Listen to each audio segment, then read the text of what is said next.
Hello বন্ধু, welcome to Omar tech Bangla YouTube চ্যানেলে আপনাকে স্বাগতম।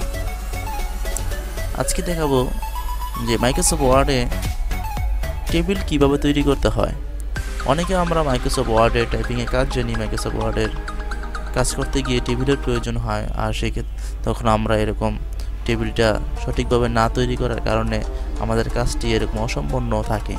তো আমি আপনাদেরকে টেবিল নিয়ে আজকে দেখাবো যে কিভাবে টেবিলে কাজ করতে হয়। তো আমি একটা পেজ নিয়েছি, এখানে আমি একটা টেবিল তৈরি করব।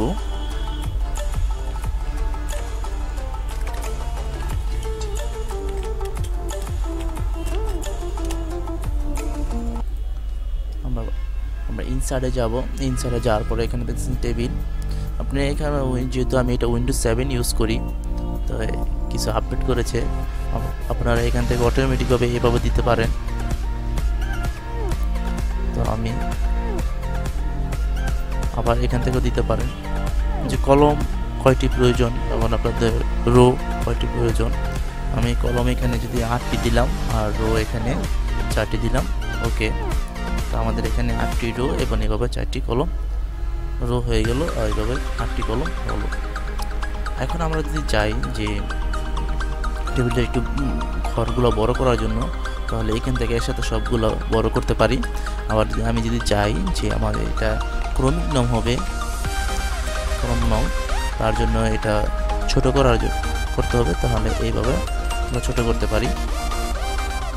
চাচ্ছি যে আবার যদি এটাও যদি এরকম ছোট করতে চাই, আবার এটা যদি একটু ওই দিকে দিতে চাই, ছোট করতে চাই, এভাবে আমরা নিজেদের মতন সাজিয়ে নিতে পারি।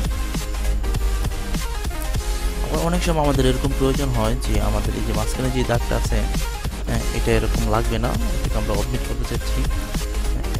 তাহলে সেক্ষেত্রে আমাদের এখানে ইরেজার আছে, ইরেজার নিয়ে আমরা এখানে যদি ক্লিক করি তাহলে কি চলে যাবে, দেখেন অবমিট হয়ে যাচ্ছে।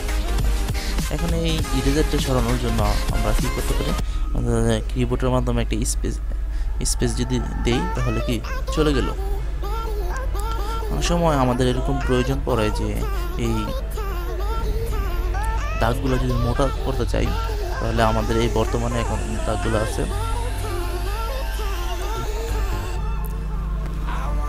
আমরা যে চাই যে 3pd, তো এখানে রেখে যদি আমরা দাগ দিই তো দেখছি মোটা হয়ে যাচ্ছে। তো আমাদের এই কলম থেকে চলে যাওয়ার জন্য আমরা স্পেস বাটন দিলাম, চলে গেলাম। অনেক সময় আমাদের এরকম প্রয়োজন হয় যে আমাদের এই ঘরগুলো পুরোই লাগবে না, তখন আমরা কি করব, সিলেক্ট করলাম, এবার রাইট বাটনে ক্লিক করে কলম ডিলিট কলম দিলাম, চলে গেল। অনেক সময় যদি আমাদের এরকম প্রয়োজন হয় যে এখানে আমাদের দাগটা তো মুছে ফেলেছি, আমার আবার প্রয়োজন, তখন আমি এটা নিয়ে দাগটা দিয়ে দিব। তো আমি যদি চাই যে আমার এখানে এই সাইডে আরও এরকম টেবিল বাড়াতে হবে, সেক্ষেত্রে কি করতে পারি, সেক্ষেত্রে আমি এখানে ইনসার্টে যাচ্ছি, কোন দিকে আমি কি রাইট বাটনে রাইট সাইডে বাড়াবো নাকি লেফট সাইডে। আমি যদি ডান সাইডে বাড়াচ্ছি তাহলে এখানে ক্লিক করলে ডান সাইডে কিন্তু হয়ে গেল। অনেক সময় আমাদের ঘরে এরকম কালার করতে হয়, সেই কালার করার জন্য আমরা এখানে কালার চুজ করছি, তাহলে কিন্তু কালার হয়ে যাচ্ছে। এখানে ক্লিক করলে আমি যেই ঘরটা আমি কালার করতে চাচ্ছি ওই ঘরটা মধ্যে আমি কালারটা দিয়ে দিচ্ছি, তো কালার কিন্তু হয়ে যাচ্ছে। তো এইভাবে আপনারা কিন্তু এরকম টেবিলের কাজগুলা করতে পারেন। তো এই সমস্ত কাজ না জানার কারণে কিন্তু অনেক সময় আমরা এরকম কাজের মাঝখানে আটকে পড়ি, সামনে এগোতে পারি না। তো অবশ্যই আপনারা আমার ভিডিওটি দেখে এই টেবিল সম্বন্ধে ধারণাটা অবশ্যই পেয়েছেন। আর যদি কোনো কিছু বস্তু যদি সমস্যা হয় তো অবশ্যই কমেন্ট করে জানাবেন, আমি অবশ্যই আপনাদের কমেন্টের উত্তর দেওয়ার জন্য চেষ্টা করব। তো আজকের মতন এই পর্যন্ত ভিডিও দেখার জন্য ধন্যবাদ জানাচ্ছি। পরবর্তী ভিডিও দেখার আমন্ত্রণ জানিয়ে আজকের মতো বিদায় নিচ্ছি।